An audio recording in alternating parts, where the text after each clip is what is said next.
Hello my dear students. Today in our class we are going to start cross pollination. In our last class we have seen what is pollination, what is self pollination, and just we have introduced the word cross pollination. Now we start the cross pollination.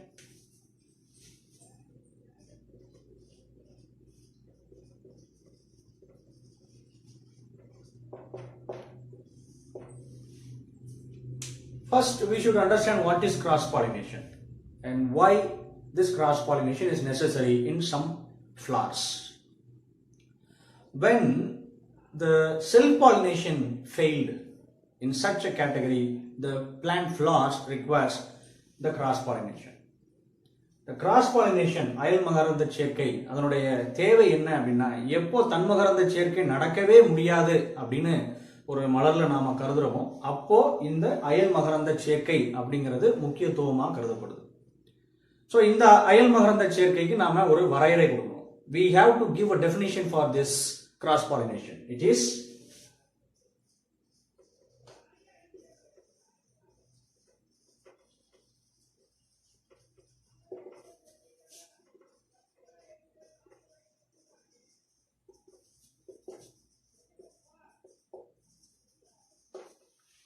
So I did not change the definition here. Transfer of pollen grain from anther to the stigma.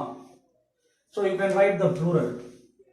Transfer of pollen grains from anther to the stigma. மகரந்த பையிலிருந்து மகரந்த துகளானது சூலக முடிக்கு கடத்தப்படும் அந்த நிகழ்வை தான் நாம என்னன்னு சொல்றோம், மகரந்த சேர்க்கை அப்படின்னு சொல்றோம். ஆனா இந்த கிராஸ் பாலினேஷன்ல இந்த மகரந்த சேர்க்கையை இந்த ஒரே ஒரு வரி in a single line we are classifying based on this line. The cross pollination are two different categories. One is geitonogamy, another one is xenogamy. So இந்த ஒரே ஒரு லைனை வச்சு நாம இந்த ரெண்டு டெஃபினிஷனை கொண்டு வரணும். இந்த ரெண்டு டெஃபினிஷன்ல தான் என்ன இருக்கு, கிராஸ் பாலினேஷன் இருக்கு. Okay, so what is geitonogamy in cross pollination? You see, you will understand this diagram. Imagine this is a single plant. ஒரு geitonogamy-னா என்ன அப்படின்னு நம்ம பார்க்க போறோம். இது தாவரத்தினுடைய இலை, வேர். இந்த தாவரத்துல மலர்கள் உருவாகிறது. அதனுடைய எண்ணிக்கை ஒன்றுக்கு மேற்பட்டு இருக்கு. So in a single plant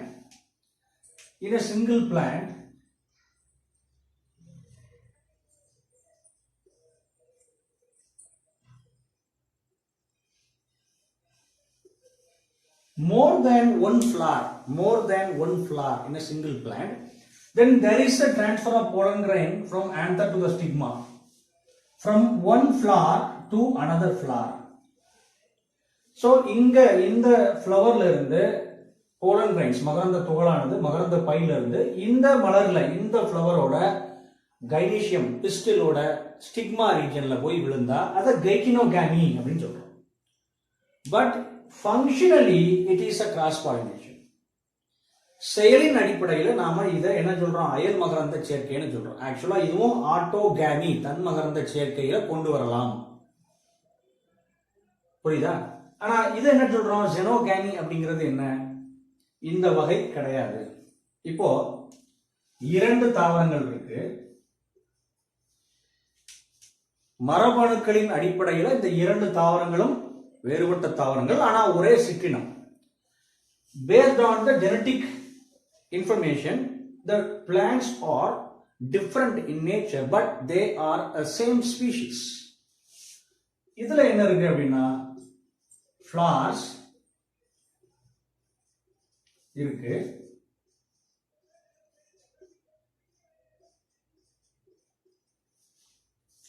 இப்போ xenogamy அப்படிங்கிறது transfer of pollen grain from anther to stigma, from one flower to the another flower of the another one plant. இதுதான் இங்க நீங்க கவனிக்க வேண்டியது. ஒரு தாவரத்திலிருந்து மகரந்த துகளானது, மகரந்த பையினுடைய மகரந்த துகளானது ஒரு தாவர மலரிலிருந்து மரபணுவில் வேறுபட்டு இருக்கின்ற ஒரே சிற்றினத்தை சேர்ந்த இன்னொரு தாவரத்தினுடைய மலரில் சூலக முடியில் விழுந்தால் அது ஜினோகாமி, வெளி மகரந்த சேர்க்கை அப்படின்னு சொல்றோம். புரியுதா? இப்ப இதுதான் நமக்கு அயல் மகரந்த சேர்க்கை அப்படிங்கிறதுக்கு ஒரு விளக்கமாக எடுத்துக்கணும். ஆனா இந்த அயல் மகரந்த சேர்க்கை, the cross pollination, the flowers which are adapted for the cross pollination has many outbreeding devices. இந்த வெளி கலப்புக்கு உட்படுகின்ற பல தாவரங்களினுடைய மலர்கள்ல சில உத்திகள் காணப்படுகிறது. அதை contrivances, என்ன சொல்றாங்க? contrivances for cross pollination அப்படின்னு சொல்றாங்க. சில தாவரங்கள்ல என்ன நடைபெறுகிறது? contrivances இருக்கிறதுனால இந்த அயல் மகரந்த சேர்க்கையானது நடைபெறுகிறது. இந்த contrivances என்ன அப்படின்னு பார்க்கணும். இப்போ இதை ஒரு உதாரணமா வச்சுக்கோங்க. ரெண்டும் சேம் ஸ்பீஷிஸ் தான், ஒரே சிற்றினம் தான். ஆனா இங்க இருக்கிற மலரினுடைய மகரந்த துகளானது இன்னொரு இடத்துல இருக்கிற அதே வகையான தாவரத்தினுடைய மலரின் சூலக முடியில் விழுது. இதை ஒரு உதாரணமா வச்சுட்டு நாம என்ன பண்றோம் அப்படின்னா, இந்த contrivances of cross pollination, contrivances for cross pollination, that means the outbreeding, அதை நாம பார்க்க போறோம். சரியா? அப்ப இந்த outbreeding அப்படிங்கறத நாம எப்படி எல்லாம் பார்க்க போறோம் அப்படின்னா, first one,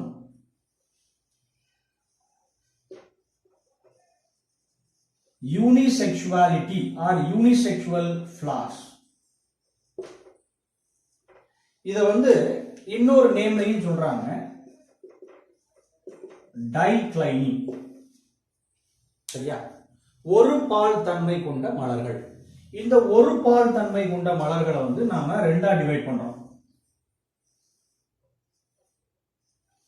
அது எப்படின்னா, மொனீஷியஸ் அப்படின்னும் டைஈஷியஸ் அப்படின்னு பிரிக்கிறோம். இந்த மொனீஷியஸ் டைஈஷியஸ் அப்படிங்கிறது என்ன?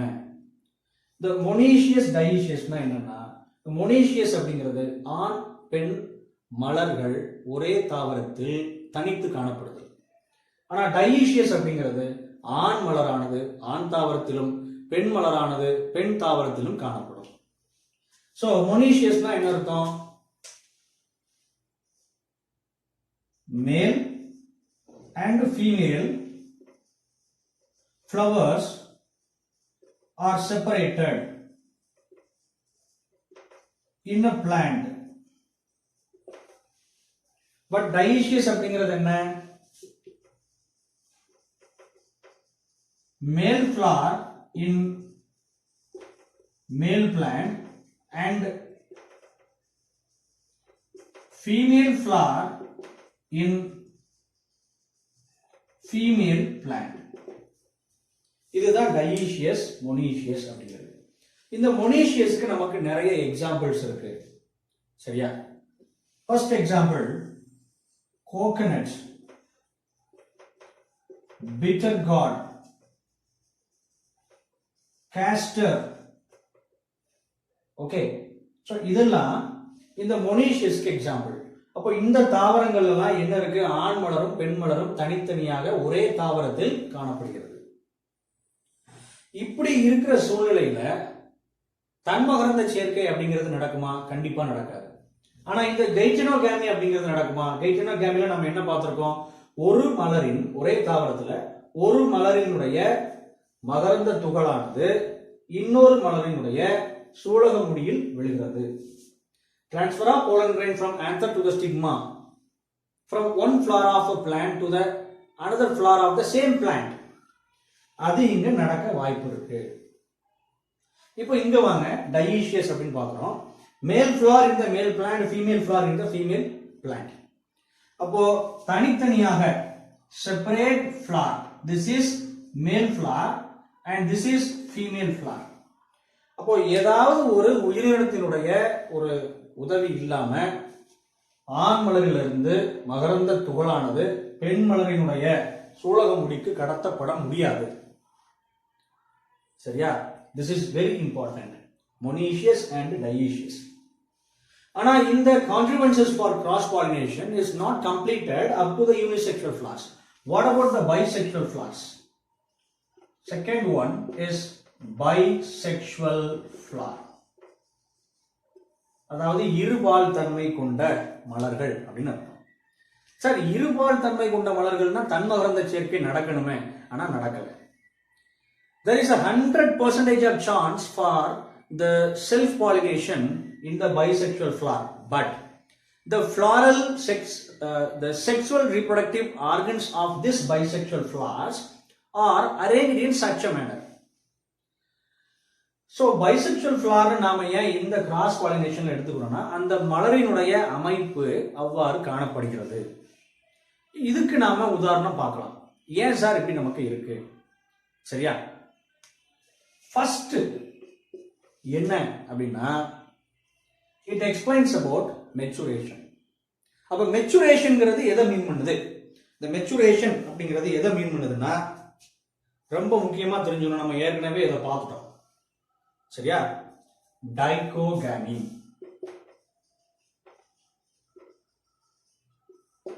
ஞாபகம் இருக்கா?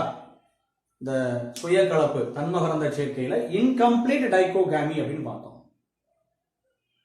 இருவேறு காலங்களில் இந்த மகரந்த தாளும் அதாவது ஸ்டேமன்ஸும் ஸ்டிக்மாவும் மெச்சூர் ஆகுது. அதுதான் இந்த பைசெக்சுவல் ஃபிளவர்ல நாம கம்ப்ளீட் டைகோகாமி கேட்டகரியில் எடுத்துக்கிறோம். It is not incomplete, it is a complete. அப்ப இதுல நம்ம ஃபர்ஸ்ட் என்ன பார்க்கணும் அப்படின்னா,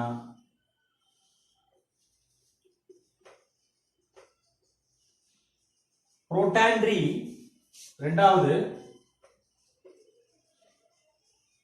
புரோட்டோகைனி. புரோட்டாண்ட்ரி அண்ட் புரோட்டோகைனி. சோ இந்த புரோட்டாண்ட்ரி அப்படிங்கிறது என்ன? Stamens mature earlier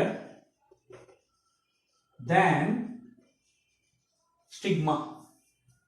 அப்ப இங்க என்ன வரும்? Stigma matures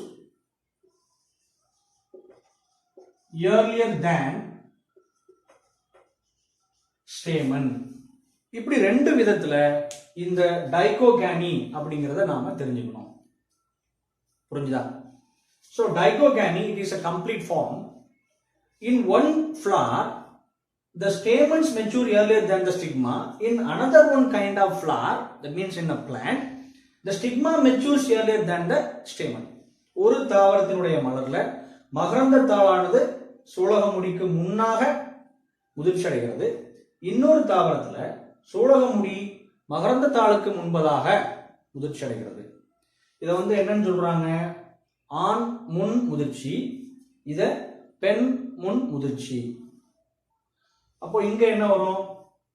இருவேறு காலங்களில் நடைபெறுகின்ற முதிர்ச்சி. எங்க நடக்கிற அந்த முதிர்ச்சிங்கிறது செக்ஷுவலி ரீப்ரொடியூசிங் ஃபிளவர்ல, தட் மீன்ஸ் அந்த பிளான்ட் அந்த ஆர்கானிசம்ல ஃபிளவரோட ஸ்டேமன் அண்ட் பிஸ்டில் அதை மட்டும்தான் நாம மீன் பண்றோம்.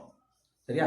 Stamen and pistil, that is considered for this dichogamy. Right? We have the examples for the dichogamy.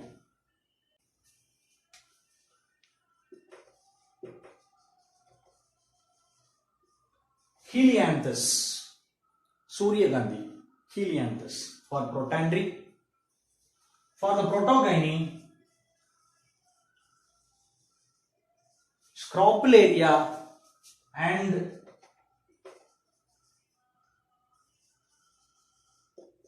Aristolochia. இந்த ரெண்டு தாவரம், Scrofularia and Aristolochia. புரிஞ்சுதா? இப்போ இந்த பைசெக்சுவல் ஃபிளவர்ல டைகோகாமியோட முடியல, இன்னும் சில வகைகள் இருக்கு. டைகோகாமினா இப்ப என்னன்னு பார்த்திருக்கிறோம்? இருவேறு காலங்களில் முதிர்ச்சி அடைகிறது அப்படின்னு பார்த்திருக்கோம். சரியா?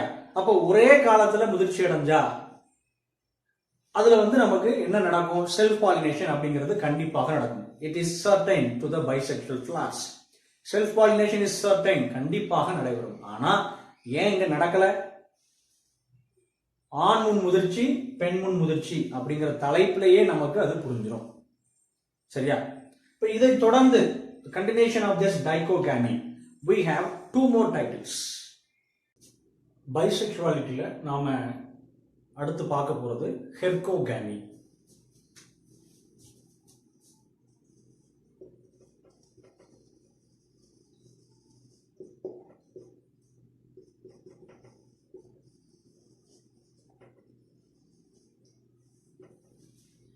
hercogamy அப்படின்னா என்ன?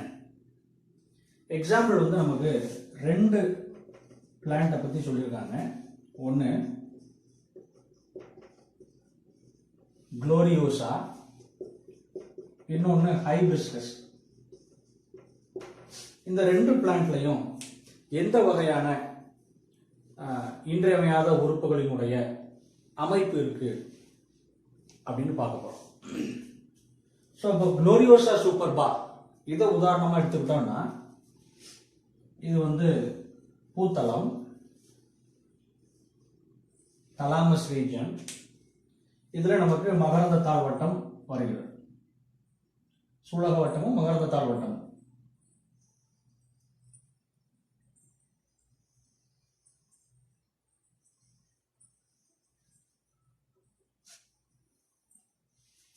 ஸோ இப்போ நம்ம பொதுவாக இந்த மாதிரி டயக்ராம் போடுவோம். பட் குளோரியோசா அப்படிங்கிறத விட ஹைபிஸ்கஸ் ஒரு உதாரணமா எடுத்துக்கிட்டோம் அப்படின்னா இந்த சூலக வட்டம் சூழ் முடியில்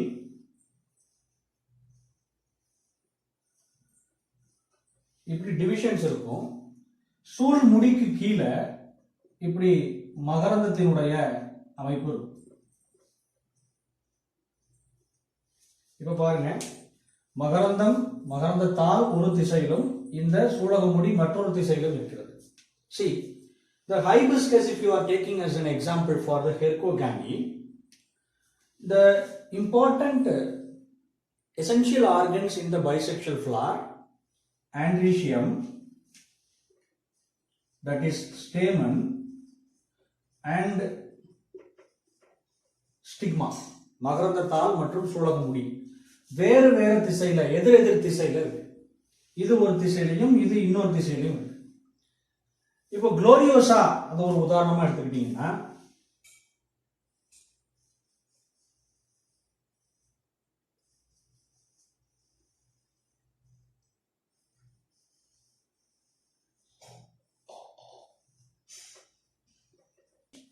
கைனீசியம் பிஸ்டிலினுடைய அமைப்பு. இது வந்து ஸ்டிக்மா. இதுல இந்த குளோரியோசா இதுல வந்து ஸ்டேமன் மகரந்த தாளினுடைய அமைப்பு எப்படி இருக்குன்னா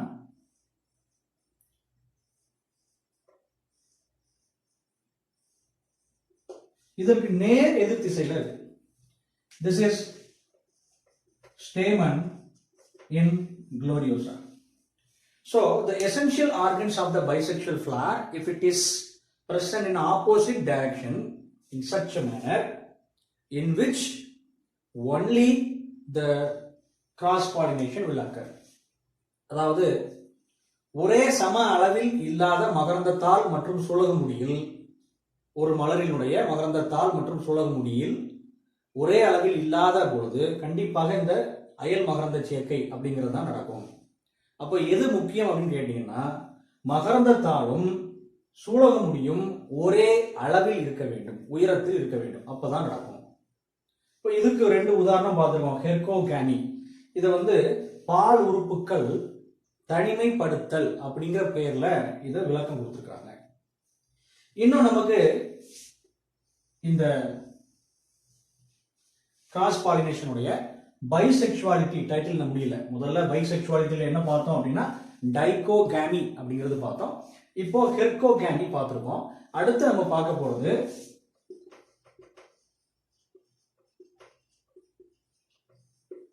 ஹெட்டிரோஸ்டைலி. ஹெட்டிரோஸ்டைலி அப்படின்னா என்ன அர்த்தம்? டிஃபரண்ட் ஸ்டைல் லென்த் அப்படின்னு அர்த்தம். ஸ்டைல் லென்த் டிஃபரண்ட் அப்படிங்கறத நான் எப்படி எடுத்துக்கிறேன்னா அன்ஈக்குவல். சேம் லெவல்ல ஈக்குவலா இல்லாத ஒரு தாவரம். அதுல சூலகத்தண்டு இரு வகையில காணப்படுகிறது. நான் மலரை தான் மீன் பண்றேன். So in a flower, if there are two different types of style in a two different flowers produced by a single plant, ஒரு தாவரம் ரெண்டு விதமான மலர்களை உருவாக்கும் போது அந்த மலர்கள்ல இந்த சூலக தண்டினுடைய உயரமானது மாறுபட்டு காணப்படுகிறது. அது 2 மலராகவும் இருக்கலாம், 3 மலராகவும் இருக்கலாம், 4 மலராகவும் இருக்கலாம். இப்போ இதுக்கு ஒரு உதாரணம் நாம என்ன எடுத்துக்க போறோம் அப்படின்னா, ஒருவேளை இந்த ஸ்டைல் 2 ஸ்டைல் ஸ்ட்ரக்சர் அன்ஈக்குவலா ஃபார்ம் ஆகுது அப்படின்னா அது டை ஸ்டைலி. ஹெட்டிரோ ஸ்டைலில டை ஸ்டைலி பார்க்க போறோம். அந்த டை ஸ்டைலி அப்படிங்கிறது என்ன? ஸ்டைல் லென்த் வந்து அன்ஈக்குவலா இருக்கணும். அதை மட்டும் மைண்ட்ல வச்சுக்கோங்க. இப்போ தலாமஸ்,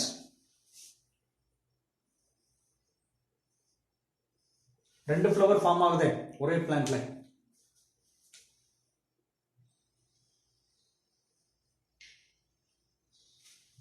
ஒரு உயரமான சூலக தண்டு கொண்ட சூலக அலகு,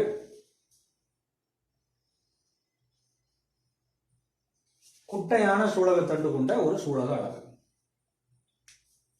இத வந்து லாங் ஸ்டைல் அப்படின்னு சொல்றோம். இத ஷார்ட் ஸ்டைல் அப்படின்னு சொல்றோம். Long and short style. இந்த மலர்ல வந்து இந்த லாங் ஸ்டைல் இருக்கிற மலர்ல வெரி ஷார்ட் ஸ்டேமன். ஸ்டேமன் எப்படி இருக்கு? அதாவது மகரந்த தாள் அப்படிங்கிறது எப்படி இருக்கு? ரொம்ப ஷார்ட்டா குட்டையா இருக்கு. ஆனா இந்த ஷார்ட் ஸ்டைல் இருக்கிற ஃபிளார்ல very long stamen.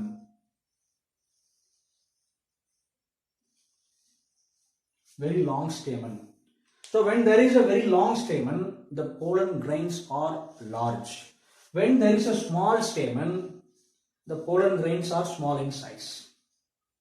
இந்த ஸ்டிக்மா சூலக முடியினுடைய ஸ்ட்ரக்சர் பேப்பிலே அது கூட ரொம்ப கிளியரா இருக்கும் அப்படின்னு சொல்லியிருக்காங்க. ஆனா இங்க அப்படி இருக்காது. ஷார்ட் ஸ்டைலா இருக்கும்போது அப்படி இருக்காது. இந்த டை ஸ்டைலி எதை விளக்கம் கொடுக்குது? இந்த tie ஸ்டைலி it explains that in a plant there are two different types of flowers in which two different style structures are formed. What we have to understand?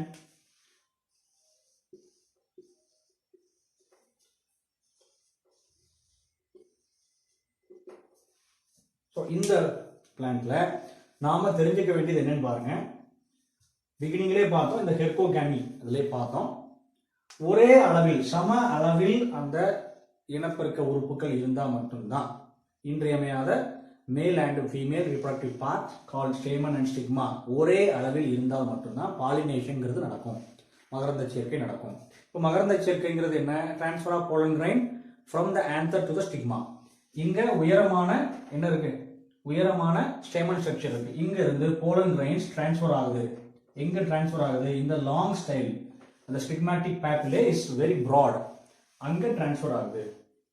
இப்போ இந்த ரெண்டையும் உதாரணம் எடுத்துக்கோங்க. இந்த ஷார்ட் ஸ்டேமன் இருக்கிற இந்த மகரந்த பையிலிருந்து அந்த மகரந்த துகளானது இந்த ஸ்டிக்மாக்கு டிரான்ஸ்ஃபர் ஆகுது. இந்த நிகழ்வை 1ன்னு வச்சிருக்கிறேன், இதை நான் 2ன்னு வச்சிருக்கிறேன். இந்த தாவரங்களுக்கு நாம இப்போ பெயர் கொடுக்கிறோம். இந்த ஃப்ளவருக்கு நாம பெயர் கொடுக்கிறோம். It is a pin flower and this is thrum-eyed flower.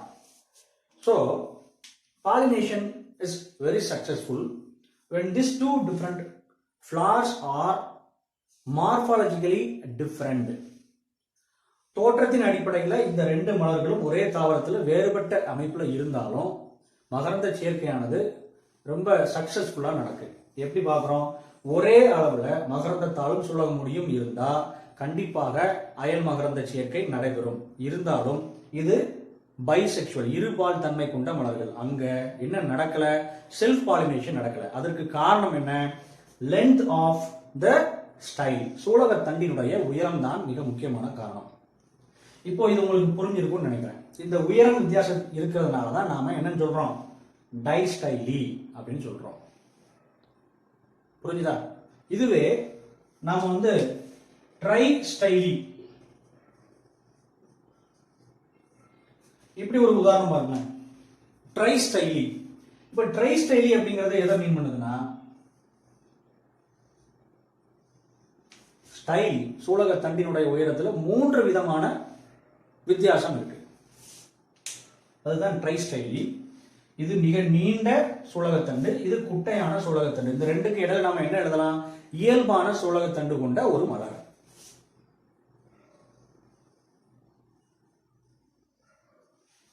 இதை சுத்தி என்ன இருக்கணும், அந்த மகரந்த தாள் ஆனது இருக்கணும்.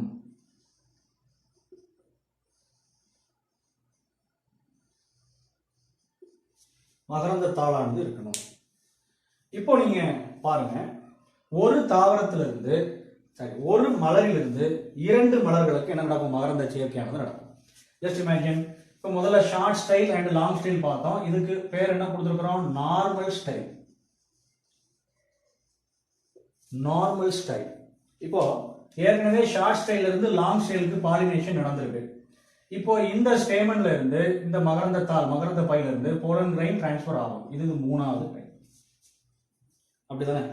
இப்போ இங்க எடுத்துக்கோங்க, சரியா? இப்போ இந்த போலன் கிரைன்ல இருந்து இங்க மட்டும்தான் நமக்கு ஒரு மகரந்த சேர்க்கையானது நடைபெறுது. இப்போ இங்க இருந்து இங்க நடக்கலாம், சரியா? இப்படி இருந்தா மட்டும்தான் இதை ட்ரை ஸ்டைலி அப்படின்னு சொல்றோம். சோ ஸ்டைல்ல 2 வித்தியாசம் இருந்தா அதை டை ஸ்டைலி, 3 வித்தியாசம் இருந்தா அதை ட்ரை ஸ்டைலி அப்படின்னு சொல்றோம், சரியா?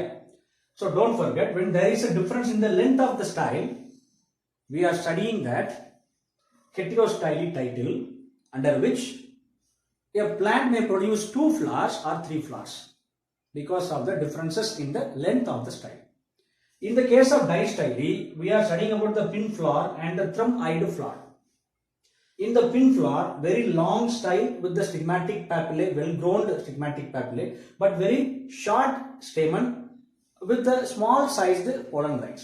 Whereas in the thumb-eyed, very short pistil, but very long stamen with the large-sized pollen grains also. Do you understand that? So the pollination takes place when the essential organs of the flower are in the same level. That's all. You have to understand this. இதே மாதிரி தான் try ஸ்டைலி அப்படிங்கிறதுக்கு நாம படிச்சுக்கணும். புரிஞ்சுதா? So இதெல்லாம் நாம வந்து cross pollination, கண்டிப்பாக இப்படி ஃப்ளவர்ஸ் இருந்தா கிராஸ் பாலினேஷன் தான் நடக்கும் அப்படிங்கிறதுக்கு நாம படிச்சுட்டு இருக்கிறோம்.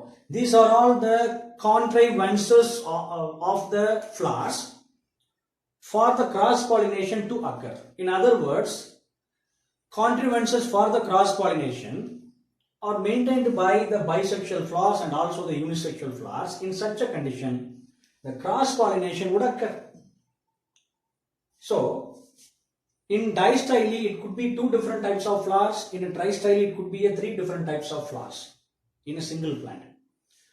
And here the Hercogamy, the essential organs are in a different angles in a such a way. In the dichogamy we studied under the title bisexuality, protandry and protogyny. Do you get my point? Sometimes, why is the cross pollination necessary for some plants? It is because of self-sterility.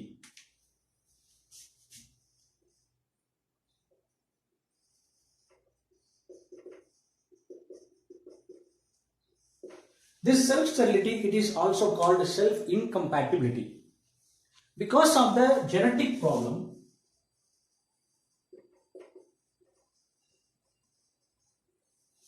within the single flower, the transfer of pollen grain from anther to the stigma may take place, but there is no germination of pollen tube from the pollen grain. In such a condition, the cross pollination is the only solution. Okay, so we are concluding that there are so many organisms are doing the cross pollination, and it is a very successful event in the pollination. For an example, from the living organisms, we can include that animals. In general, if the animals are involved in the cross pollination, we are saying it is zoophily. The flowers adapted for that, it is a zoophilous flowers. Zoophilous flowers. In the animals, if the birds are doing the pollination, it is called ornithophily. Ornithophily. So the flowers are called ornithophilous flowers. The bats also can do the pollination. It is called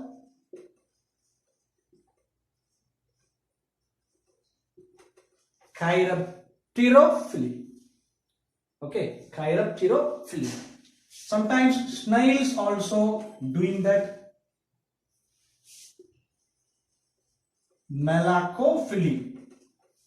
Sometimes ant also myrmecophily. So these are all the living organisms. Sometimes the air and water may involve in the pollination. For the air, it is anemophily. For the water, it is hydrophily. So anemophilous flowers and hydrophilous flowers. It is also doing the cross pollination. Okay, doing the cross pollination. In addition to that, we have entomophily, melitophily we have studied, psychophily. So there are so many organisms involved in the pollination. In our next class, we will see the agencies which are involved in the pollination, especially the cross pollination. Then only the xenogamy or the heterostyle or the hercogamy or the dichogamy will be a successful event. Do you understand? Thank you.